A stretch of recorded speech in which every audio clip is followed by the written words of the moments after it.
আসসালামু আলাইকুম বন্ধুরা, সবাই কেমন আছেন? আশা করি সবাই খুব ভালো আছেন। আরও একটি ভিডিওতে আপনাদের স্বাগতম। আমরা আবারও এই বনের নিচে চলে আসলাম আপনাদের মাছ শিকার করা দেখাবো বলে। এখানে অনেক শিকারী ভাই আছে যারা বনের নিচে বসে আছে শুধুমাত্র মাছ শিকার করার জন্য। এই জায়গাটুক দেখেন, জায়গাটুক চারিদিকে গাছ, আর এই গাছ পার হয়ে গিয়ে ভাই মাছ মারছে।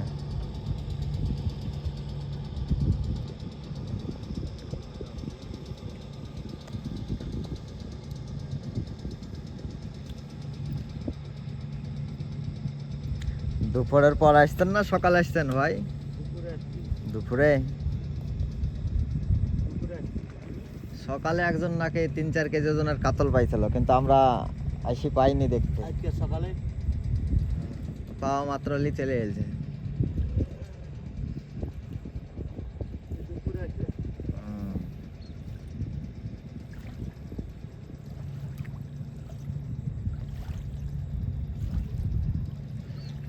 আর এই যা এখানে বড় সাইজের কাতল, রুই মাছ, আয়ের মাছ এগুলো পাওয়া যায়।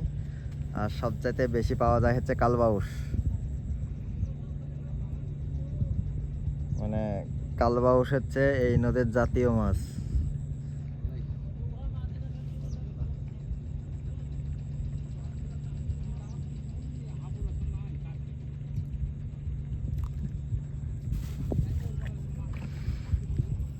আর এই মুহূর্তে যারা আমার ভিডিওটা দেখছেন, আপনাদের কাছে অনুরোধ যে আপনারা যদি নতুন হন তাহলে আমার চ্যানেলটা সাবস্ক্রাইব করবেন, একটা লাইক দিবেন এবং একটা কমেন্ট করে যাবেন। আপনাদের পজিটিভ কমেন্ট পেলে আমাদের ভিডিও করার আরও উৎসাহ বেড়ে যায়। তো আশা করি যে আপনারা আমাদের সহযোগিতা করবেন এবং ভালো ভালো কমেন্ট করবেন।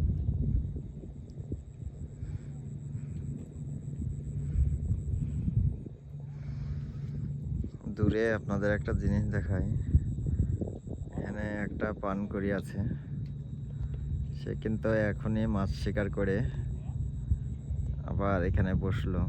জানি না আপনারা দেখতে পাচ্ছেন কিনা স্পষ্ট, তবে আমি আপনাদের দেখানোর চেষ্টা করছি।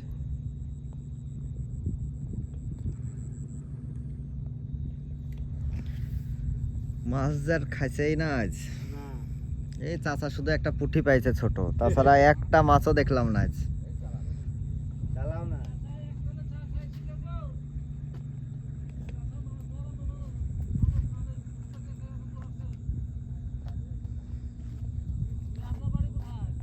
আমার বাড়ি আমার বাড়ি রাজশাহী বিশ্ববিদ্যালয়ের পাশে। হ্যাঁ,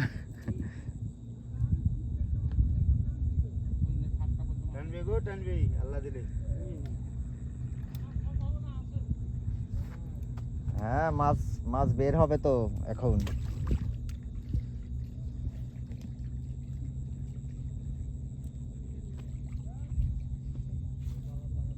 হিট হবে, হিট হবে, শুধু অপেক্ষা করতে হবে।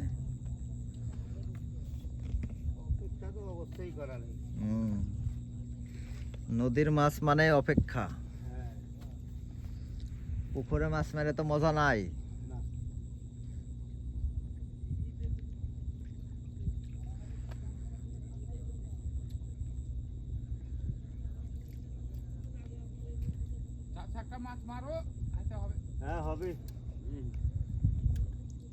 মারেন তাহলে একটা বারবিকিউ করে খাইয়ে চলে যাবো। কে চাচারা পাননি নাকি?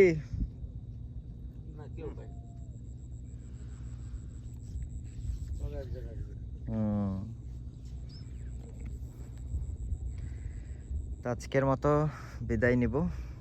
আর বিদায় নেওয়ার আগে আপনাদের কাছে আবারও অনুরোধ, আপনারা যদি আমার চ্যানেলে নতুন হন তাহলে আমার চ্যানেলটা সাবস্ক্রাইব করবেন, আমাদের ফেসবুক পেজটাও ফলো দিয়ে রাখবেন এ ধরনের আরও নিয়মিত ভিডিও পেতে। আর সবাই ভালো থাকবেন। পরবর্তী ভিডিওতে আবারও দেখানোর চেষ্টা করব যদি কেউ হিট করে বা মাছ পাই। তবে বিষয় হচ্ছে যে আপনাদের আগের ভিডিওতে দেখিয়ে রাখছি, এখানে এক চাচা, জুম করার চেষ্টা করি আরও। এখানে যে চাচা বসে আছে সে চাচা কিন্তু একটা পুঁটি মাছ হিট করেছে এবং আপনাদের সেটা আগের ভিডিওতে আমরা দেখিয়েছি। তো সবাই ভালো থাকবেন।